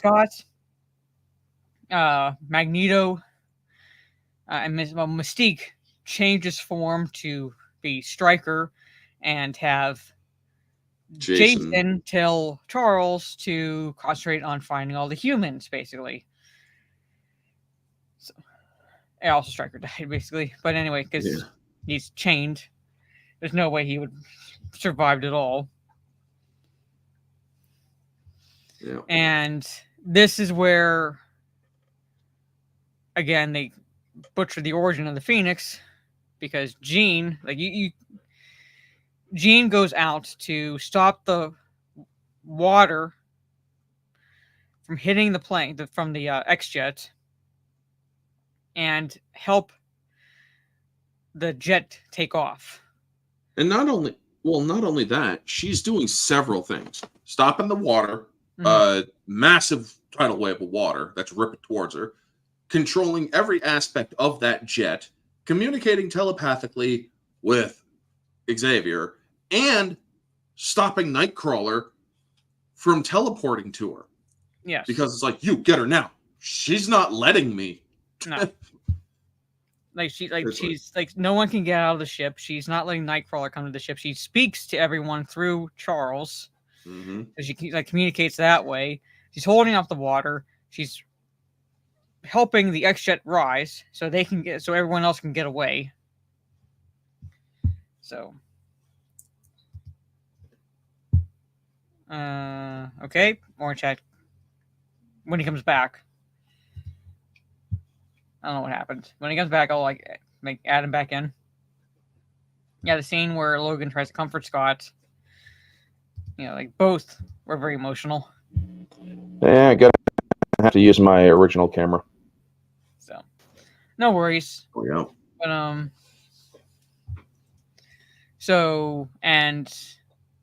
yeah, I was gonna say it does get emotional. Yeah, I can't watch this with a dry eye anymore. No. And basically she once the jet is safely out of the way, she releases the water. So she basically sacrifices herself. Yeah. In the process. And kind of fast forward, the X-Men have infiltrated basically the room where the president is going to give one of those teleprompter speeches to the American people. And that's when Professor X basically shows them what Stryker was actually intending on doing, what his intentions were, what his plan was, all along. And I love Nightcrawler's little wave to the president. It's remember me? Hi. Yeah, it's I tried to kill you. So sorry. But Professor X is basically frozen everyone around the president, so they can talk to him. You see Cyclops trying to hold back tears. He's Storm, Rogue, Iceman, because Pyro goes off with Magneto and Mystique. You saw basically Magneto kind of get into Pyro's head, because Pyro is a lot when I say get into his head, Pyro's a lot like Magneto. Mystique. Yeah. In a way. He doesn't want to hold back. He's sick and tired of all the shit. It's look, you always do as you're told. You're the goody two shoes. Fuck you. I'm done playing by that role. Yeah. Well, it's you see Professor X react at the end of the movie, which even before you see the Phoenix shape, told me that he sensed her. When I say she sacrificed herself, I'm thinking that was her original intention. He felt something. Yeah. So, but he feels he senses something. Everything okay, Professor? Yes, I do believe it. Yeah, it will be. So, and then, as I was saying, but while you were out, when they actually, when I was in the theater watching this movie, and then we see the shape in the water, I'm like, oh fuck yeah, here we go, fix. And then we get that shit from X3, and it's like, no, yeah. But yeah, that bit there. If you notice that his hair is more poofy, it's actually because he was filming Van Helsing. Yeah. So maybe I like she made a choice and she chose you. Yep, right there. So and he's talking about the Once and Future King, which was also the book that Magneto was reading. Yeah. So this. Yeah. See, it's just under the water. That's that cocoon of psychic energy, apparently. Mm-hmm. So, but yeah, that is X2 X-Men United. Like I said, we didn't touch on everything that necessarily transpired in this movie, but cover the major parts for the plot. Basically what Stryker's intention was, how he was going about ending mutant kind, the little bit of character development with Iceman in this movie, as well as also a little bit of character development with Logan, because he's figuring out what happened to him and how he's discovering that he's connected to Stryker. And even Stryker is you volunteered. As I remember, you volunteered. Yep. So who am I? Or if you knew, you remember what you did. You were an animal then. You're an animal now. I just gave you claws. So the theme song is very good. Oh yeah. For the first movie and this movie is very good. The X-Men theme. Still not a fan of the black suits. No, never will be. Yeah, and not even though she has a bit more sass in this movie as compared to the first one, I'm not a fan of how young Rogue starts Yeah. in these movies. I'm not saying she has to be as old as the other three. I'm not saying she has to be as old as Cyclops, Jean Grey, and Storm. But I figure, like, in her 20s, early to mid 20s, several years older, that she's maybe not an established member of the X-Men, but damn near close to being one. It's like not a student, not a teenager. Yeah. Even Iceman, I would prefer him to be a little bit older. Yep. Because again, I want to see if I can. I can't know if I can find the exact parts. So I want to show the this, which is back here. Which part are you looking for? The list of names. This. Right. Yeah. There you go. Yeah. Jamie Madrox, by the way, multiple man. Mm-hmm. Remy LeBeau, Garrison Kane, Guthrie, two of them. Sam Guthrie. Which one is he again? There's Aurora Monroe, Danielle Moonstar, Kevin McTaggart. Two Maximoffs. Yep. Maximoff, too. Mm-hmm. Flagged profile aliases. Yeah. Scripts, September 31st. Wonder what that's all about. Plan B. Yeah. I mean, that is. Yeah. You see all these things. It's like, what's September 31st? Yeah. So, but I just love this little nod here that it's like how Mystique discovered that Stryker has files on all these mutants. Yep. Even Eric Luncher. Yep. So figured I could go back and touch on that pretty much. But anyway, the big thing was basically it was both Logan's story and Jean Grey's story in this movie. Harada. Kenichi Harada.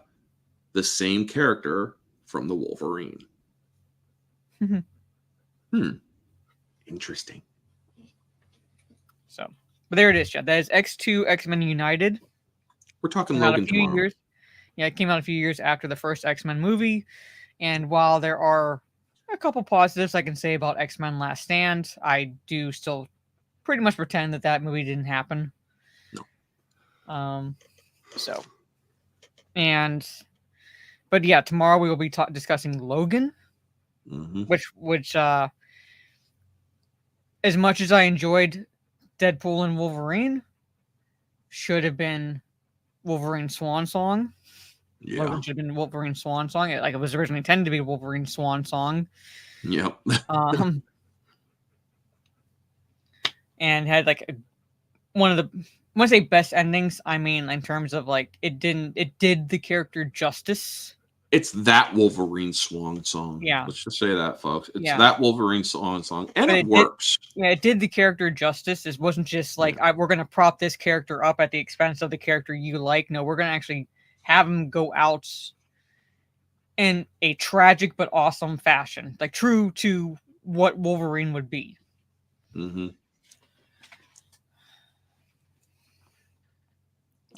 But yeah, so tomorrow, folks, 8:30 p.m. on unless you want to do a little earlier. I don't know if I'm going to be able to do it earlier.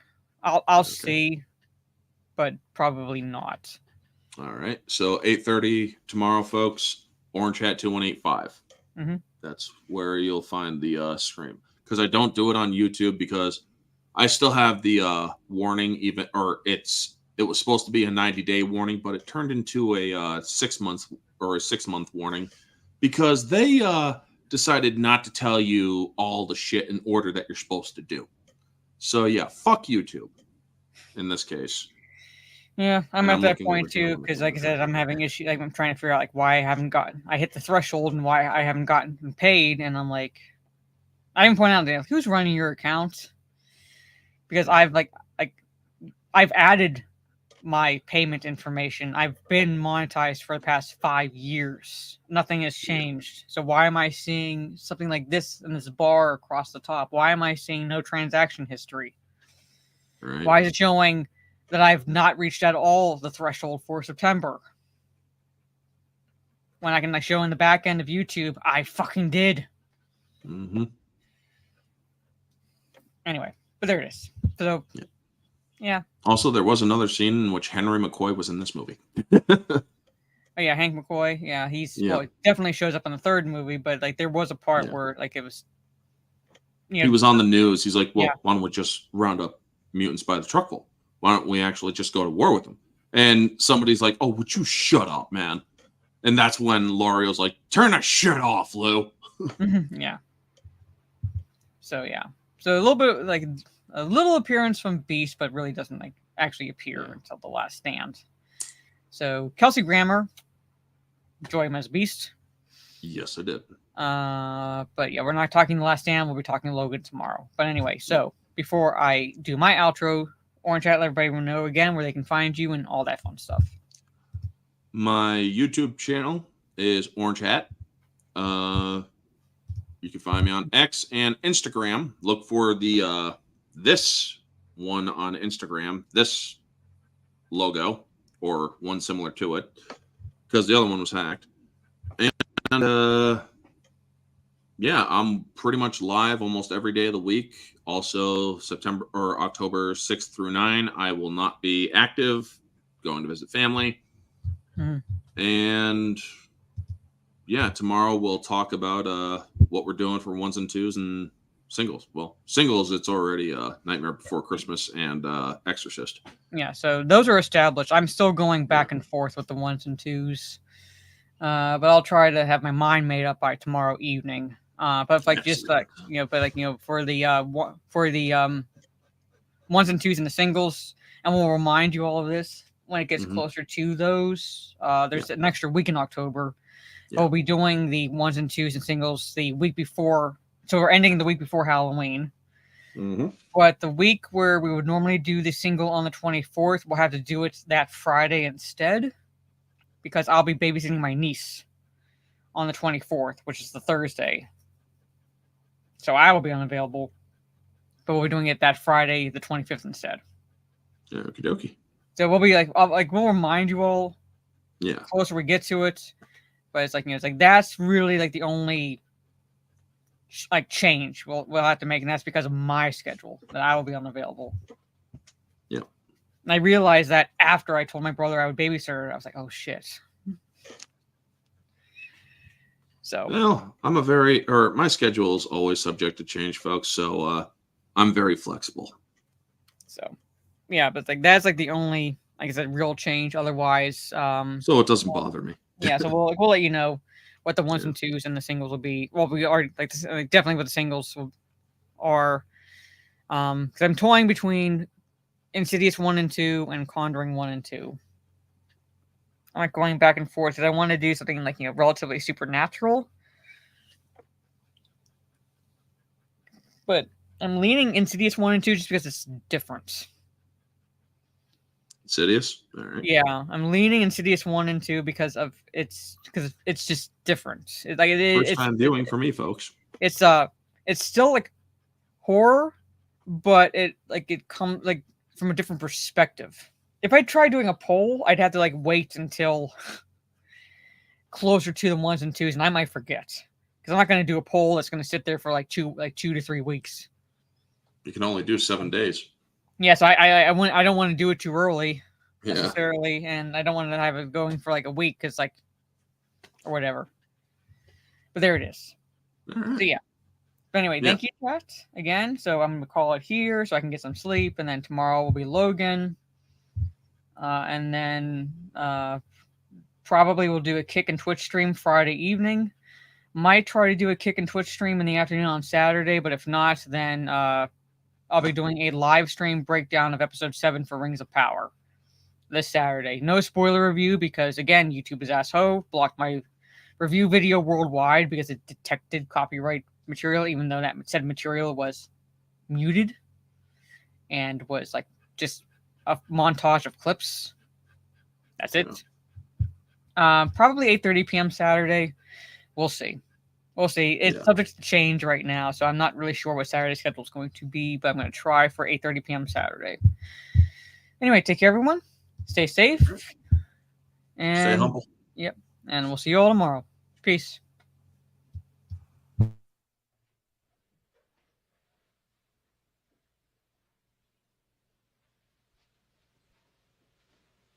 You're still here?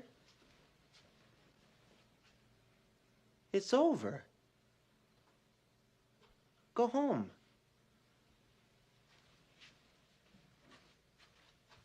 Go.